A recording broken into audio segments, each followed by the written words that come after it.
Se ve mi presentación? Sí, se logra ver. Vale, muchas gracias. Bueno, buenos días a todas y todos los presentes. El tema de la presentación va a estar relacionada con la edición genética en la agricultura y en la alimentación.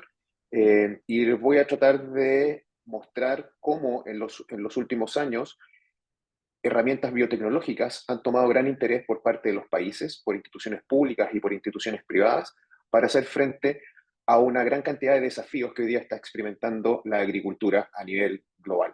Les voy a mostrar cuáles son los últimos avances, cuáles son las tendencias, qué es lo que existe hasta el día de hoy y cuáles son los desafíos para el futuro en el corto y mediano plazo. Así que dicho eso, lo primero, quiero centrar esta conversación, esta presentación, bajo el concepto de la seguridad alimentaria. Y para que todos estemos de acuerdo en qué significa o qué entendemos por seguridad alimentaria, vamos a entender por ella como cuando hay alimento suficiente, alimento inocuo y nutritivo, suficiente para todos. Y desde dos puntos de vista. Desde el punto de vista físico, es decir, que haya, que se produzca el alimento, y desde el punto de vista económico, es decir, que sea accesible para todos. No es útil tener un kilo de papas, por ejemplo, a $100, porque a pesar de que fuese accesible de manera física, no está siendo accesible de manera económica, y eso va en contra de la seguridad alimentaria. Entonces, cuando pensemos en seguridad alimentaria, pensemos desde el punto de vista físico que haya y desde el punto de vista económico de que pueda ser adquirido por los consumidores. Y para robustecer este concepto de la seguridad alimentaria tenemos que vencer una serie de desafíos. Por ejemplo, tenemos que aumentar la producción agrícola, la producción de alimentos para una población creciente, considerando a su vez que los suelos agrícolas cada vez son menos a nivel global. Por ejemplo, en Chile, donde yo vivo, la población ha aumentado en los últimos 50 años en 10 millones de habitantes y los suelos agrícolas básicamente son los mismos o han disminuido debido al cambio de uso del suelo, destino de los suelos para uso recreacional, habitacional, etc. Entonces, tenemos además proyectado que la población va a seguir aumentando. Se hace realmente difícil con las herramientas actuales poder aumentar esa producción para esta población creciente. Además, como sociedad, nos hemos autoimpuesto eh, el ser más amigables con el medio ambiente. ¿Mm? Las prácticas agrícolas generan un impacto considerable en el medio ambiente y nosotros tratamos constantemente de causar menos impacto. Eso tiene consecuencias, porque nosotros necesitamos que la agricultura sea productiva. Y para que sea productiva necesitamos utilizar una diversidad de insumos y herramientas para lograr esto. Sin embargo, con el fin de ser más amigables, tenemos que ver, ¿es posible reducir la cantidad de insumos? ¿Es posible reducir la cantidad de agua, por ejemplo, necesaria para la agricultura? ¿Es posible reducir la cantidad de fertilizantes, de fitosanitarios, para ser más amigables con el medio ambiente, pero al mismo tiempo tener una agricultura productiva? Ese es otro desafío que tenemos que resolver para, para fortalecer la seguridad alimentaria. Después, algo muy importante es que tenemos que disminuir las pérdidas de los cultivos que ocurren en el campo. ¿Por qué? Porque queremos aumentar la producción, ¿sí? Y a su vez queremos ser eficientes con un menor uso de insumos. Hoy día, al menos el 30% de lo que se intenta producir en el campo se pierde. Y se pierde producto de los desafíos climáticos, se pierde producto de enfermedades, producto de plagas, etcétera. Y ahí es donde tenemos que también atacar ese problema para poder robustecer este concepto de la seguridad alimentaria.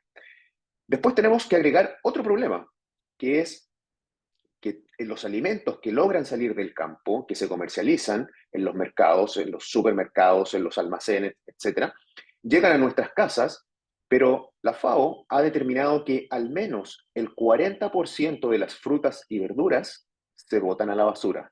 Es decir, todo lo que hemos querido resolver en un principio, que es evitar las pérdidas en el campo, aumentar la producción, etcétera, no está sirviendo de mucho si es que finalmente en nuestra casa termina en la basura. ¿Y eso por qué? Porque la vía post cosecha de los alimentos no es no es muy larga, porque nuestros hábitos de consumo nos llevan a comprar más de lo que necesitamos y muchas frutas y verduras se pudren en nuestras cocinas antes que las consumamos. Ahí tenemos que enfrentar esa situación. Además, tenemos que incrementar el contenido nutricional de los alimentos y tenemos que llevar nutrientes a muchos sectores de la población donde no hay acceso a todos los nutrientes, ¿sí? Y muchas veces por cuestiones culturales no hay disposición a consumir distintos tipos de alimentos, y tenemos que ver cómo enfrentamos eso. Bueno, podemos suplementar con pastillas algunos nutrientes, pero también podemos que en otros alimentos de consumo habitual incorporar los nutrientes necesarios para esas poblaciones objetivo. Y finalmente, bajo el concepto de la seguridad alimentaria, y algo que creo yo que habitualmente se olvida en la discusión cuando se tratan de implementar estrategias para su fortalecimiento, tenemos que asegurar el bienestar social y económico de los agricultores, sobre todo el de los pequeños agricultores. Y toda esta suma de desafíos y de estrategias para resolverlos nos llevan al concepto de la sostenibilidad de la agricultura. Entonces, la sostenibilidad está fuertemente ligada a la producción, a la eficiencia de la agricultura y a la seguridad alimentaria. Y en este contexto, entonces, de sostenibilidad y de productividad agrícola y en el ambiente actual que nos encontramos, donde los desafíos climáticos son realmente críticos en distintas zonas del planeta, en algunos casos sequías, en otros casos inundaciones, en otros casos frío, calor, distintos tipos de enfermedades que están apareciendo producto de estas situaciones. Hoy día dependemos fundamentalmente del desarrollo de variedades de plantas adaptadas a estas condiciones. Hoy día, por lo general, las plantas no están preparadas para estas condiciones desafiantes que estamos enfrentando. Y es por eso que en el último tiempo ha tomado especial relevancia a nivel global este concepto del mejoramiento genético vegetal. Y el concepto del mejoramiento genético vegetal, para efectos prácticos de esta presentación, lo vamos a entender simplemente como el desarrollo de nuevas variedades de plantas. Variedades de plantas que, como estamos describiendo, tienen que estar adaptadas a los desafíos que tenemos que enfrentar para poder fortalecer la seguridad alimentaria. Y es por esta razón que en el último tiempo los fitomejoradores, las personas que se dedican al mejoramiento genético vegetal, están constantemente incorporando innovaciones, la última tecnología, las últimas herramientas tecnológicas para hacer más eficientes estos procesos de desarrollo de nuevas variedades de plantas. Desde los inicios de esta área de la ciencia, que es el mejoramiento genético con los cruzamientos dirigidos, pasando después por las herramientas de mutagénesis o inducción de mutaciones, con el aporte de la biotecnología con los marcadores moleculares, posteriormente con el uso de los organismos genéticamente modificados, hoy la cúspide tecnológica para el mejoramiento genético vegetal son las herramientas de edición genética, que vamos a describir un poco más adelante. Dentro de este contexto del mejoramiento genético vegetal, entonces, tenemos herramientas convencionales de mejoramiento genético que se han utilizado por mucho tiempo y dan cuenta de la gran diversidad de productos que hoy día existen disponibles para la agricultura, pero en los últimos años las herramientas biotecnológicas han arremetido con gran fuerza en el contexto del mejoramiento genético. ¿Por qué? Porque permiten hacer estos procesos más eficientes y obtener los resultados en menos tiempo, como parte de avances tecnológicos y como parte de la innovación en el mejoramiento genético vegetal. Todo lo que nosotros hemos hecho en el mejoramiento genético en los últimos años en el mundo se debe principalmente a la gran cantidad de información técnica y científica que está disponible. Y en ese contexto, la biotecnología y la edición genética hoy día son posibles gracias a esta gran acumulación de conocimiento. De hecho, hoy día existen más de 800 genomas de plantas completamente secuenciados. ¿Eso qué significa? Que hoy día tenemos acceso a la información genética de muchos organismos vegetales y sabemos qué genes tienen, qué genes no tienen. En algunos casos, conocemos cómo interactúan estos genes, en muchos otros no sabemos esa información, pero ya contamos con una base que nos permite hacer más preciso y eficiente las herramientas de mejoramiento genético. Y por eso, insisto, las herramientas biotecnológicas son tan atractivas para desarrollar nuevas variedades de plantas en el último tiempo, porque permiten, gracias al conocimiento que hemos obtenido en los últimos años, hacer de manera más precisa y eficiente todos estos procesos. Todas las herramientas de mejoramiento genético vegetal, todas, sean las biotecnológicas, las convencionales o tradicionales, tienen el mismo objetivo, que es generar variabilidad genética, cambios en la información genética, con el fin de que luego el ser humano seleccione individuos de interés, en este caso plantas, con características que nos permitan adaptarnos a los desafíos que estamos enfrentando, a los desafíos que describimos al comienzo de esta presentación. Y como les estaba diciendo, en el contexto general, las técnicas biotecnológicas, cualquiera de las herramientas que ustedes quieran, son técnicas más precisas y eficientes. Conocemos con exactitud el cambio genético que se genera producto del mejoramiento genético. Los tiempos para obtener una nueva variedad son considerablemente menores que con las técnicas tradicionales y los costos también son considerablemente menores. El problema que tenemos acá en términos de las técnicas biotecnológicas es que existe la categoría de los organismos genéticamente modificados que, a pesar de que la ciencia apoya y respalda contundentemente en términos de sus beneficios, potencialidades y usos, la aceptación pública no es muy favorable para los organismos genéticamente modificados. Y es por eso que cuando aparecen las herramientas de edición genética para obtener nuevas variedades de plantas, un objetivo ha sido diferenciarse de los organismos genéticamente modificados, sin hablar mal de ellos, por supuesto, pero como herramientas complementarias para hacer el mejoramiento genético. Y eso ha tenido y ha influido en la aceptación de estas tecnologías, de estas herramientas biotecnológicas, pero que corren por carriles separados con los organismos genéticamente modificados. De hecho, y para avanzar en esta conversación, tenemos que tener muy clara la definición de un organismo genéticamente modificado y cómo se diferencia de un editado. A partir del Protocolo de Cartagena, que es un protocolo derivado de la Convención de la Diversidad Biológica del año 2001, se establece una definición que los países han ido adoptando en sus regulaciones sobre organismos genéticamente modificados. Y la definición que se adopta en el Protocolo de Cartagena es que un organismo modificado es aquel que posee una nueva combinación de material genético y que fue obtenido a través de la aplicación de biotecnología moderna. Recuerden que esta definición es del año 2001, ¿sí? Biotecnología moderna, hoy día en el 2024, es muy distinto de lo que existía hace más de 20 años atrás. Pero aquí hay dos conceptos en rojo que tenemos que entender muy bien. Biotecnología moderna y nueva combinación de material genético. ¿Y qué significan estos conceptos? Bueno, biotecnología moderna, en términos muy simples, significa ingeniería genética, y nueva combinación de material genético, en términos simples, significa presencia de ADN de otro organismo. Es decir, para ser un organismo genéticamente modificado hay que cumplir estos dos requisitos: haber sido obtenido por biotecnología, por ingeniería genética, y dos, que el producto final contenga ADN de otro organismo. En el caso de los productos editados, en términos generales, estos son obtenidos por ingeniería genética, pero los productos resultantes no contienen ADN de otro organismo. Y eso ha permitido a que la aceptación de la edición genética como herramientas biotecnológicas para el mejoramiento genético haya aumentado considerablemente en los últimos tiempos, se haya puesto gran interés e inversión en el área de la edición de genes en la agricultura y que los distintos países a nivel mundial estén avanzando rápidamente en desarrollar sus propias variedades con estas herramientas para fortalecer la seguridad alimentaria de sus países.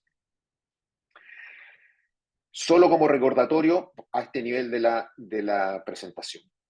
En esta representación esquemática del genoma de una planta, nosotros, cuando hablamos de un organismo genéticamente modificado, es cuando vamos a introducir material genético proveniente de algún organismo de la naturaleza, con el fin de que ese pedacito, ese fragmento de ADN nos permita producir una proteína que nuestro organismo de interés antes no producía. Y esa proteína, a través de su función biológica, nos permita mejorar la característica de la planta. Con la edición genética, nosotros no buscamos este propósito, sino que nosotros hoy día podemos obtener una serie de otros resultados. Por ejemplo, podríamos inactivar funciones, inactivar genes, con el propósito de dejar de producir una proteína. Recuerden que las plantas tienen muchos genes que producen distintas proteínas que atraen enfermedades, que impiden adaptarse a una condición ambiental adversa como el calor o el frío, etc. Además, podríamos editar el material genético propio de un individuo para modificar el rango de acción de una proteína, por ejemplo. O podríamos editar el promotor de un gen para evitar el reconocimiento de proteínas inyectadas por agentes patógenos y así evitar que se tome el control de un determinado gen en una enfermedad, etc. Es decir, la gran diferencia de la edición genética con los organismos genéticamente modificados es que el producto final no contiene ADN proveniente de otro organismo. Y la edición genética, desde un punto de vista académico, no comercial y no productivo, sino que solo académico, desde ya hace más de 12 años que empezó a ser reportada a gran escala en la literatura científica, desde el 2012 que se empezaron a reportar trabajos desde el punto de vista de cereales mejorados genéticamente a través de la edición. El caso más conocido habitualmente fue el de unos champiñones el año 2016 que se oxidaban más lentamente, que mucha gente pensó que eran champiñones que se estaban comercializando o que se iban a comercializar. Bueno, simplemente era un trabajo académico, eso nunca ha salido a comercialización en ninguna parte del mundo. Pero simplemente les muestro acá, a la izquierda, el rápido avance en algunos cultivos como cereales, y a la derecha en frutas.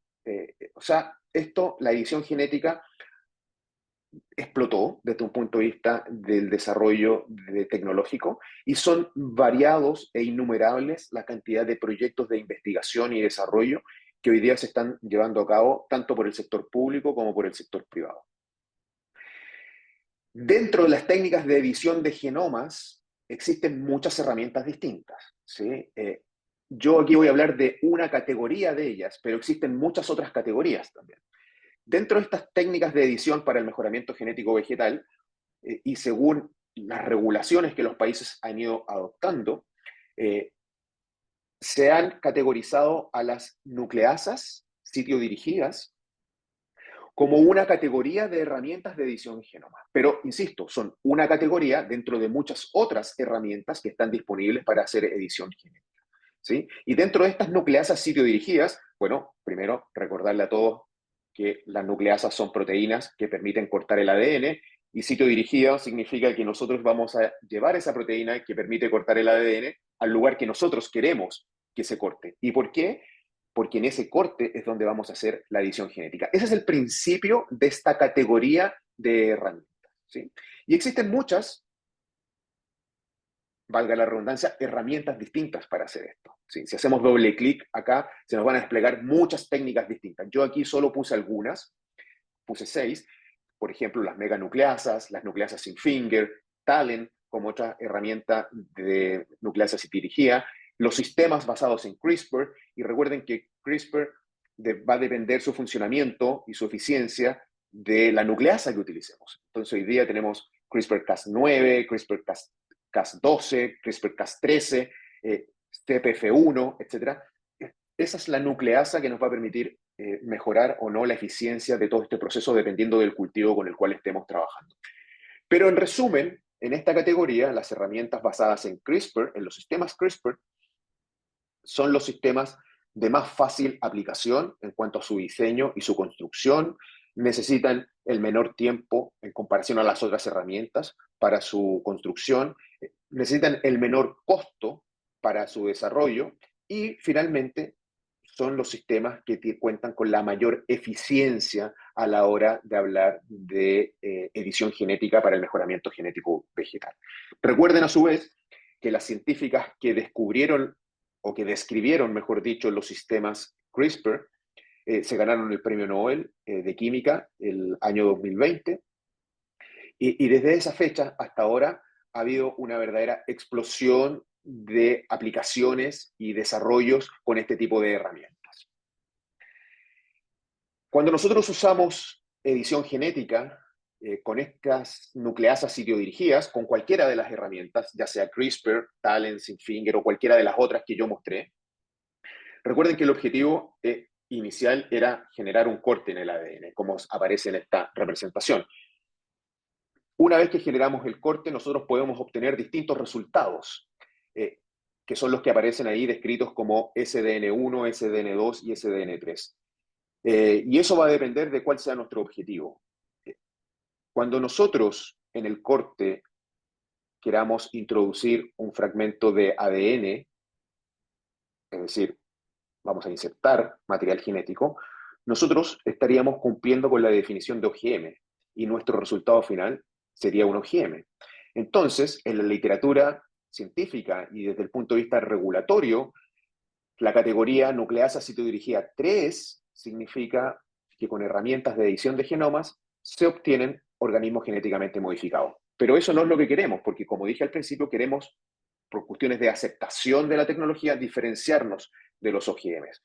Entonces, los SDN3 no están dentro de la categoría considerada estrictamente de edición genética, sino que solamente las técnicas o las categorías 1 y 2. La categoría 1 se refiere a cuando nosotros inactivamos funciones, ¿sí?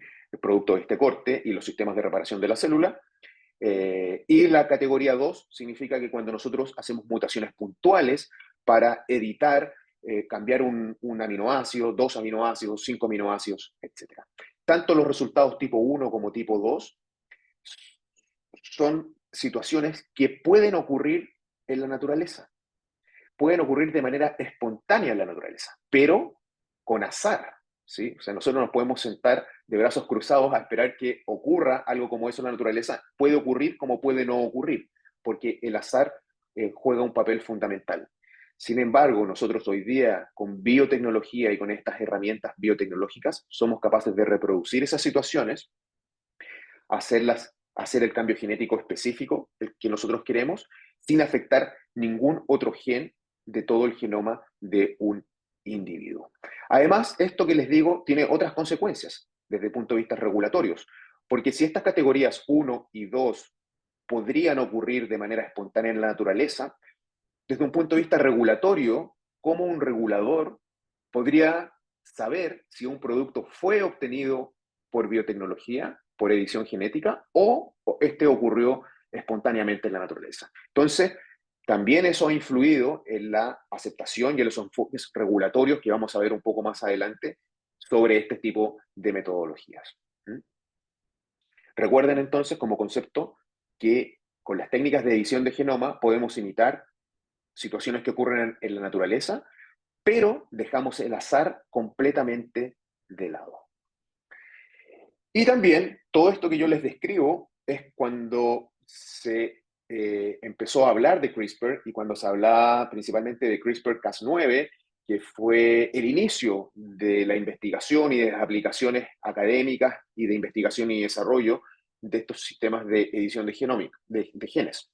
Sin embargo, un mensaje importante que necesito que se lleven para sus casas es que CRISPR-Cas9 fue el inicio de la edición genética y hoy día esto ha ido evolucionando constantemente y a pasos agigantados desde un punto de vista tecnológico y podemos obtener una serie de otros resultados gracias a mejoras que se le han ido haciendo a estos sistemas basados en CRISPR, ¿sí? De partida, el descubrimiento y uso de distintas nucleasas, lo que nos permite aumentar en eficiencia y en precisión de la edición dependiendo del organismo con el cual estemos trabajando. Segundo, hoy día se ha hecho,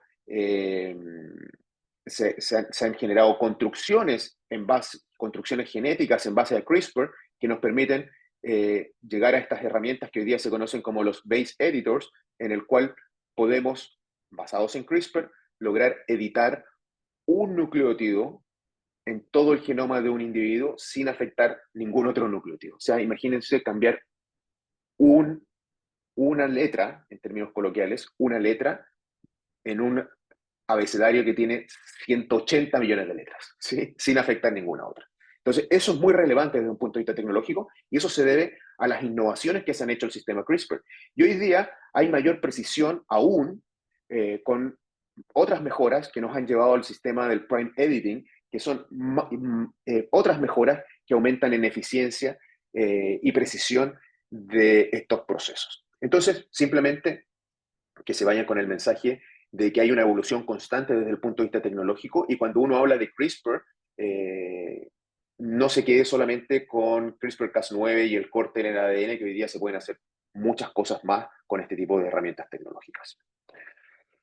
Además, como les dije, nosotros, el objetivo es imitar situaciones que ocurren en la naturaleza, imitar mutaciones espontáneas. Y muchas veces, al inicio de CRISPR, hablábamos solamente de, bueno, generemos el corte y que luego se inactive una función.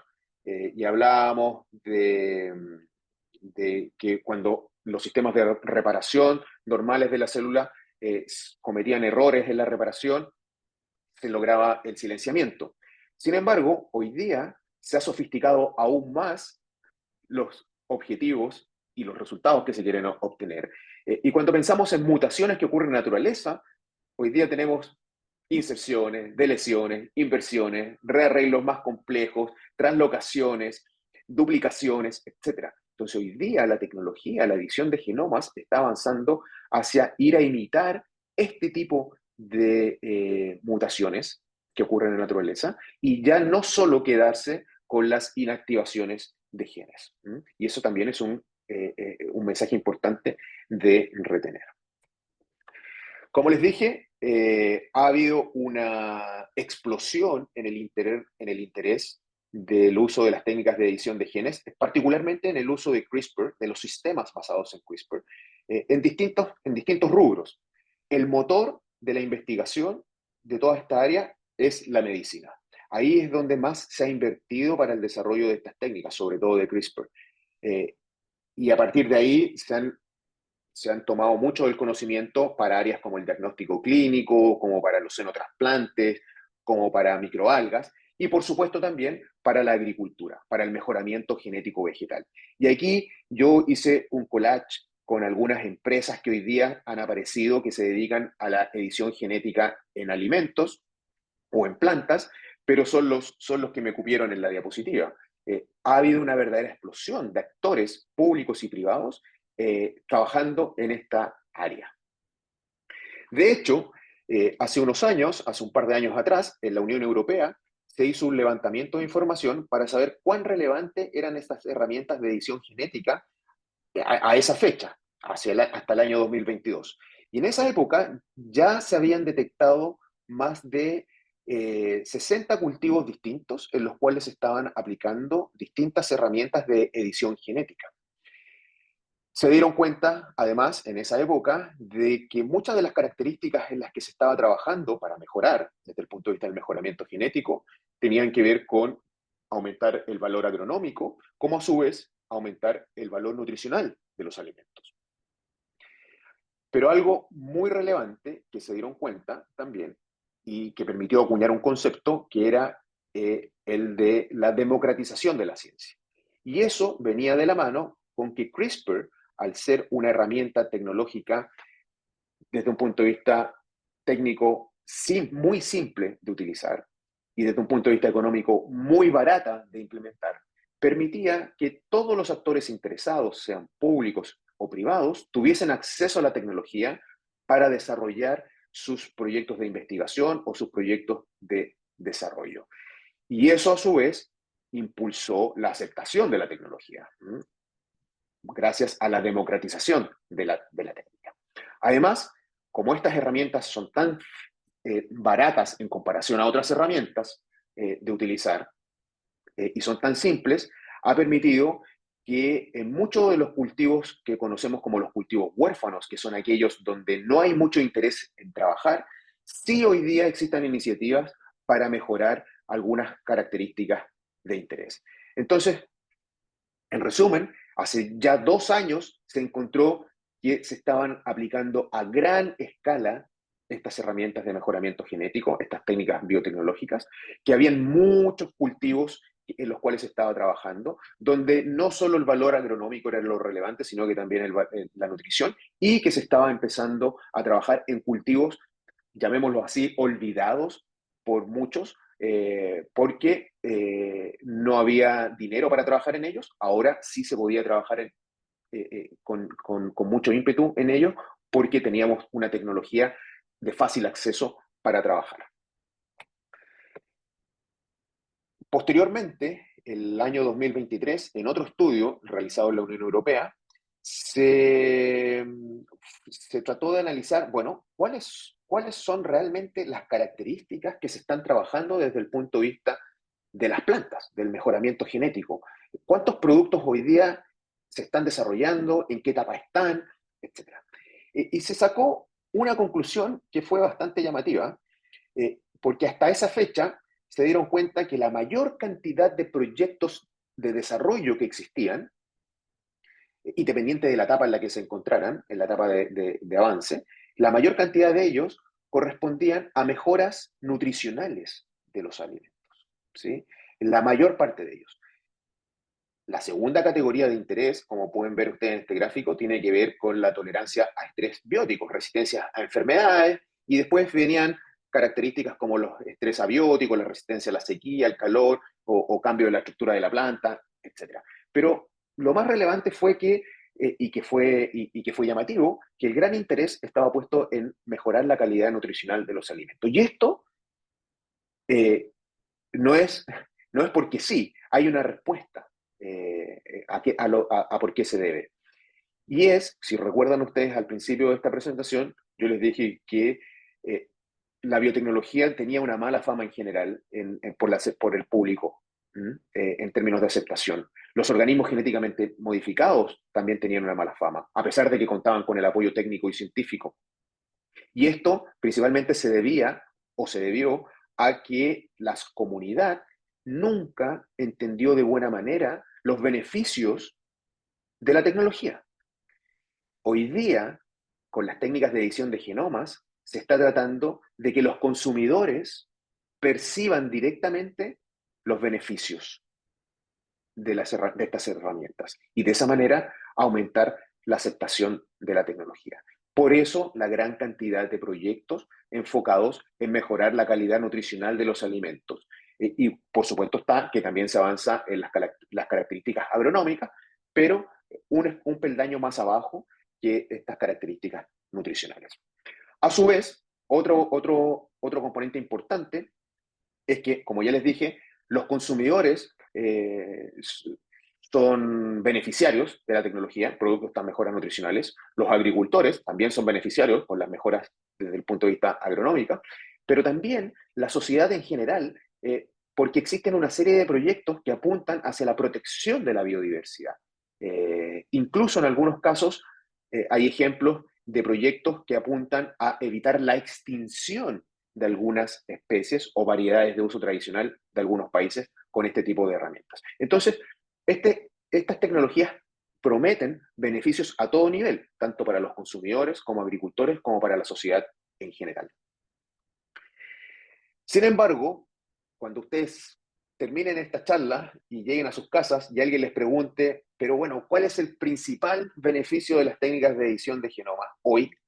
Eh, Ustedes tienen que responder rápidamente que la característica principal es que los tiempos para obtener una nueva variedad se reducen considerablemente.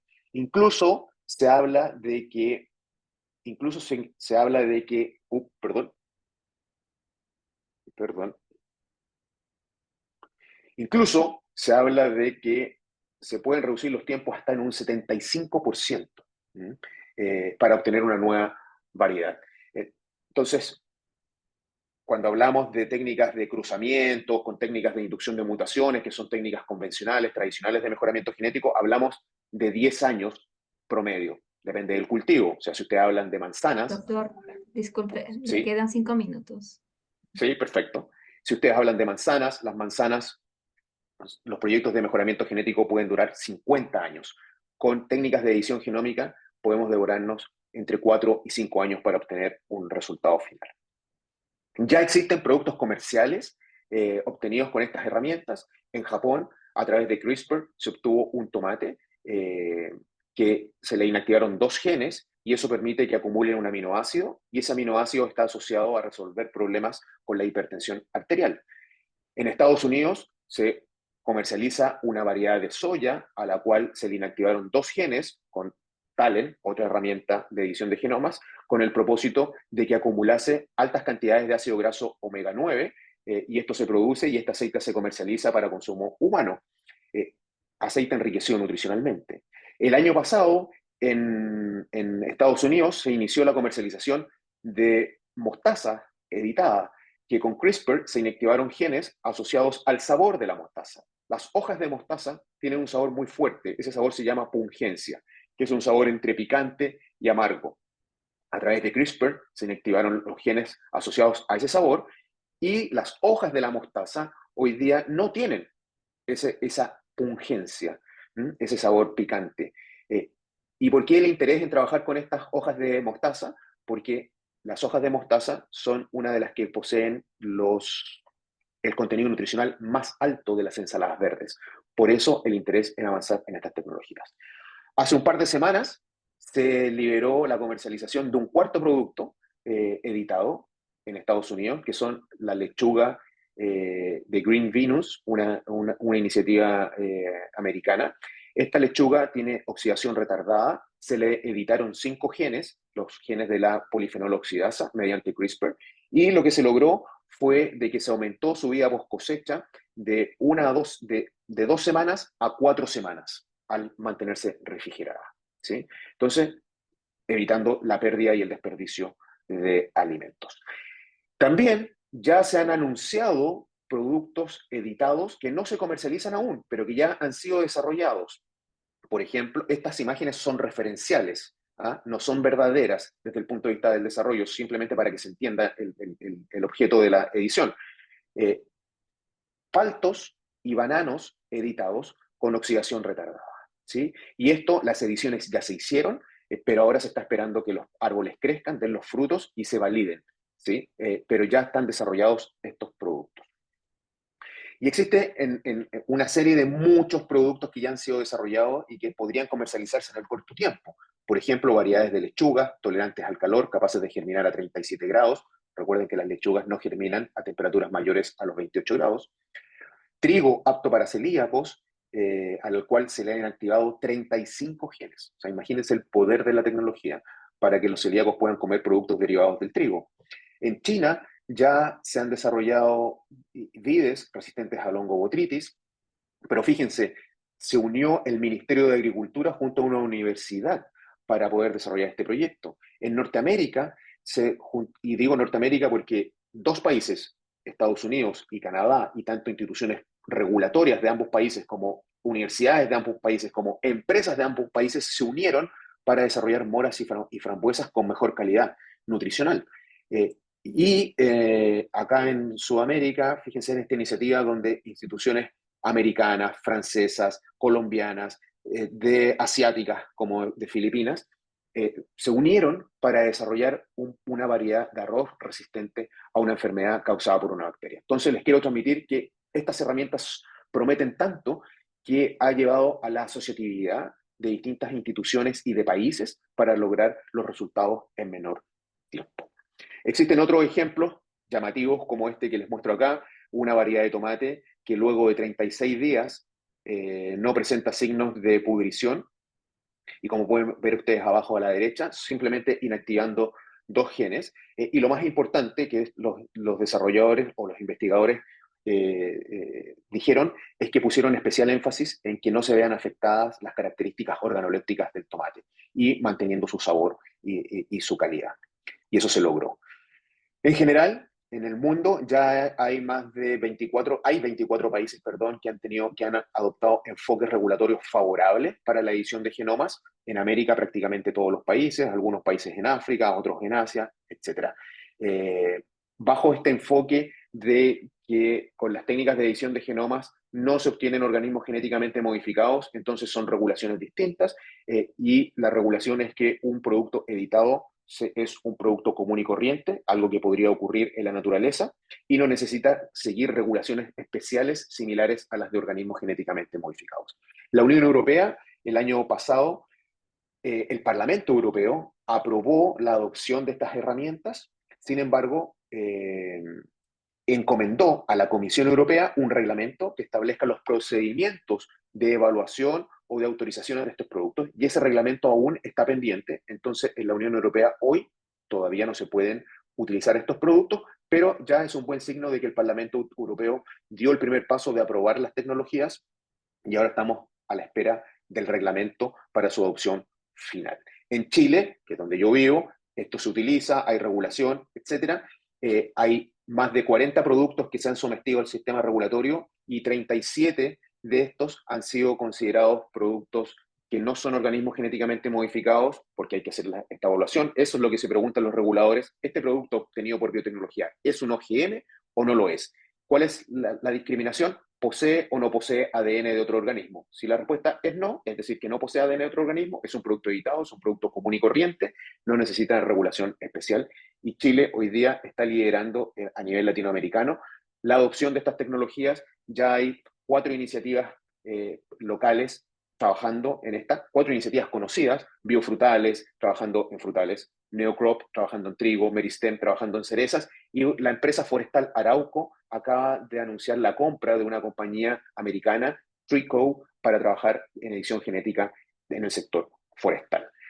Desde el punto de vista agrícola, y con esto ya termino, Chile, como les dije, es líder a nivel latinoamericano en semillas biotecnológicas, y también es un rubro donde se hace mucha investigación de campo. Por eso el interés de que muchos productos editados entren a Chile para desarrollar nuevas variedades de campo para distintas partes del planeta. Finalmente, tenemos que evitar cometer los errores del pasado. Cuando hablábamos de organismos genéticamente modificados, muchas veces se explicaba de manera muy técnica, muy engorrosa, lo que eran su beneficio, etcétera, y nadie entendía nada. Hoy día, desde nuestro punto de vista, tenemos que transitar desde esa comunicación engorrosa a una comunicación más fluida, donde hoy día tenemos dos cosas distintas. Tenemos un público ávido que quiere conocer más de esto, y tenemos herramientas Sociales, como las herramientas digitales que nos permiten hacer más eficientes estos procesos. Entonces, como conclusiones, la edición genética es una tecnología clave para el mejoramiento genético vegetal, para el fortalecimiento de la seguridad alimentaria, para la adaptación a la crisis climática y para la obtención de alimentos con mayor valor nutricional. Recuerden que la edición genética nos permite reducir considerablemente los tiempos para la obtención de nuevas variedades de plantas, y dentro de todas las herramientas de edición genética, CRISPR es la más atractiva por su simplicidad, versatilidad, eficiencia, precisión y bajos costos. Las aplicaciones de la edición genética, recuerden, representa beneficios tanto para consumidores, agricultores, como para la sociedad en general, y tecnologías como CRISPR han permitido democratizar los beneficios de la ciencia. El enfoque regulatorio de los países, al considerar que la edición genética, con la edición genética no se obtienen organismos genéticamente modificados, puede ayudar a promover la innovación, la productividad agrícola y mejorar la calidad de los alimentos, fortaleciendo la seguridad alimentaria, y una comunicación científica eficaz es esencial para la aceptación de la edición de genes en la agricultura y la producción de alimentos. Muchas gracias por su atención, y los dejo invitados desde ya a que, si tienen dudas, preguntas que no sean cubiertas ahora, pueden escribírmelas a mi correo que está ahí en esta diapositiva, y que participen activamente de nuestras redes sociales en Instagram, Facebook, YouTube, X, LinkedIn y TikTok para conocer más sobre biotecnología en el contexto del mejoramiento genético vegetal. Muchas gracias. Sí, muchas gracias, doctor. Bueno, tenemos algunos minutos todavía para responder algunas dudas. Bueno, tenemos aquí una pregunta, doctor. Doctor Miguel, muchas gracias por su ponencia. Muy interesante. Quisiera saber, en base a su experiencia en la aplicación de edición de genes en plantas, ¿cuál ha sido el cultivo o planta que más desafíos o dificultades le ha presentado al momento de la edición de genes? Bueno, en Pregunta general, Carol Elizabeth. sí, muchas gracias por la pregunta. En general, los cultivos más complejos son los cultivos poliploides, es decir, que tienen varias copias de su material genético. Eso significa que tienen un gen de interés puede tener muchas copias dentro de un cultivo. Por ejemplo, el trigo es un organismo hexaploide. Entonces, si ustedes tienen interés en un gen en particular, ya no tienen que trabajar solo en un gen, tienen que trabajar en 6 copias del gen. Eh, las frutillas son octaploides, pueden ser cultivos de mucha complicación. Y así, en general, para hacer una respuesta más simple, la complejidad va a estar dada por la ploidía del organismo. Pero, algo que me gustaría agregar, la complejidad también está relacionada a la capacidad de transformar los cultivos. Hay muchos cultivos que hoy día son muy simples de transformar. O sea, si ustedes hablan de maíz, es muy fácil trabajar en maíz. Los protocolos están descritos, se sabe muy bien cómo hacerlo, cómo no hacerlo. Pero hay una cantidad de cultivos en los cuales no está descrito cómo transformarlos. Y esa es muy difícil. Y esa es la primer limitante a la hora de trabajar con este tipo de herramientas. Hay que tener el conocimiento primero de cómo transformar, cómo accedemos al genoma de los cultivos. Y posteriormente está lo del número de copias y la ploidía. Muchas gracias, doctor. Sí, interesante en realidad la ponencia que usted nos ha presentado, ¿no? Aquí en Perú todavía nos falta llegar a este nivel, pero de hecho estamos en ello, ¿no? Estamos trabajando ya que somos también un país biodiverso y todas las especies que tenemos interesantes están. Doctor, para hacer alguna colaboración para las siguientes invitaciones para nuestras ponencias, por favor compartirnos su correo electrónico y si más tardecito ponen, más tardecito quizás mover algunas preguntitas, por favor, nos ayuda con estas preguntas y de nuevamente muchas gracias de parte de la directiva y toda la organización del Congreso, de este quinto Congreso, le agradecemos su ponencia este día. Muchas Oye, gracias, no, doctor. muchas gracias a ustedes y los felicito por la iniciativa, por el congreso que han organizado y los dejo invitados, como les digo, a que si quieren conocer más y profundizar sobre estas temáticas, visiten el sitio web de donde yo trabajo, de donde provengo, chilebio.cl y que participen activamente en nuestras redes sociales. Muchas gracias.